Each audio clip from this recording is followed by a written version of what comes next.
இந்தியாவில் இன்னும் சுமார் 8000 பள்ளிக்கூடங்கள் மாணவர் சேர்க்கையே நடைபெறாமல் இயங்கி வருவது கல்வியாளர்களை பெரும் கவலையடைய வைத்துள்ளது.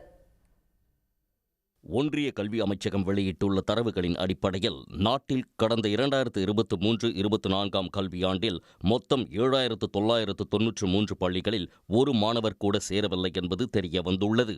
அதே நேரம் இந்த பள்ளிகளில் 20,817 ஆசிரியர்கள் பணியாற்றி வருகின்றனர். ஒரு மாணவர் கூட படிக்காத பள்ளிகள் நிறைந்த மாநிலங்களின் பட்டியலில் மேற்கு வங்கம் முதலிடம் வகிக்கிறது. அங்கு 3812 பள்ளிகளில் ஒரு மாணவர் கூட இல்லை. இந்த பள்ளிகளில் அதிகபட்சமாக 17,965 ஆசிரியர்கள் பணியாற்றி வருகின்றனர். 2,245 பள்ளிகளுடன் தெலங்கானா 2ஆம் இடத்திலும் 436 பள்ளிகளுடன் மத்திய பிரதேசம் 3வது இடத்திலும் உள்ளது. தமிழ்நாட்டிலும் 311 பள்ளிகளில் 2023-24 கல்வியாண்டில் மாணவர்கள் சேரவில்லை.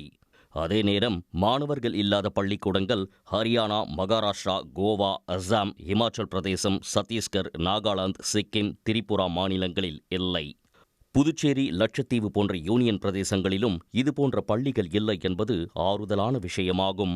கடந்த 2023-24 கல்வியாண்டில் மொத்தம் 12,954 பள்ளிகளில் மாணவர் சேர்க்கையே நடைபெறவில்லை.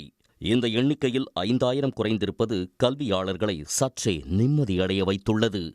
உடனுக்குடன் செய்திகளை தெரிந்து கொள்ள சன் நியூஸ் பெல் ஐகானை கிளிக் பண்ணுங்க.